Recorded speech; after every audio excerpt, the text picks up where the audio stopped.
In a small, remote village nestled among lush green hills, there lived a boy named Rohan.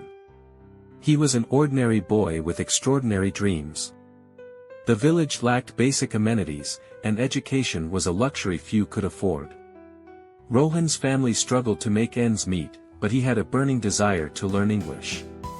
"Why do you want to learn English?" his father asked one evening as they ate a simple meal of rice and lentils. "Because English is a river," Rohan replied, his eyes gleaming with determination. "It can take me to places I've never imagined." His father, though skeptical, admired Rohan's spirit.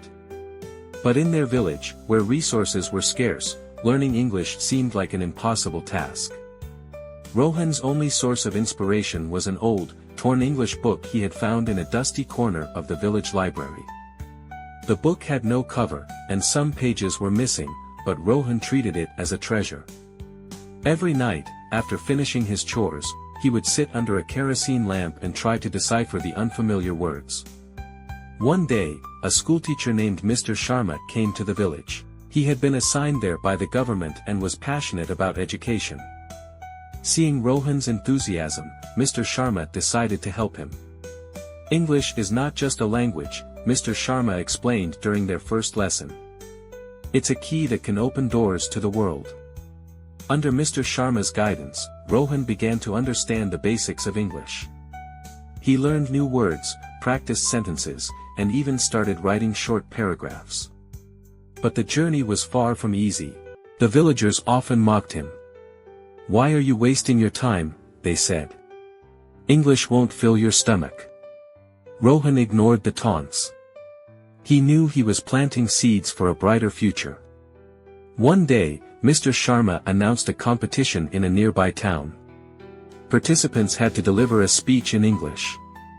Rohan saw this as his chance to prove himself. "I want to participate," he told Mr. Sharma. "But it's a big challenge," Mr. Sharma cautioned. "You'll be competing against students from well-equipped schools." "I'm ready to try," Rohan replied confidently. For weeks, Rohan practiced tirelessly. He wrote and rewrote his speech, rehearsing in front of a mirror, his family, and even the village cattle. His determination inspired Mr. Sharma, who worked with him late into the nights. On the day of the competition, Rohan stood nervously on the stage. The audience was filled with students, parents, and judges. Many of them looked at him skeptically, noticing his simple clothes and humble demeanor.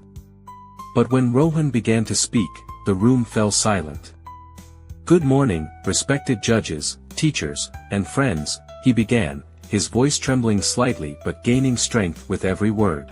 "Today, I want to talk about dreams. Dreams are not just what we see when we sleep. Dreams are what keep us awake, striving for a better future." He spoke about his village, his struggles, and his journey to learn English. He shared how Mr. Sharma had changed his life and how English was his bridge to the world. By the time he finished, the audience erupted in applause. Rohan had not only delivered his speech flawlessly but also touched their hearts. He won first prize that day, a scholarship to a prestigious school in the city. For Rohan, it was more than a victory. It was a validation of his hard work, a step closer to his dream. Moral of the story: never let your circumstances define your future.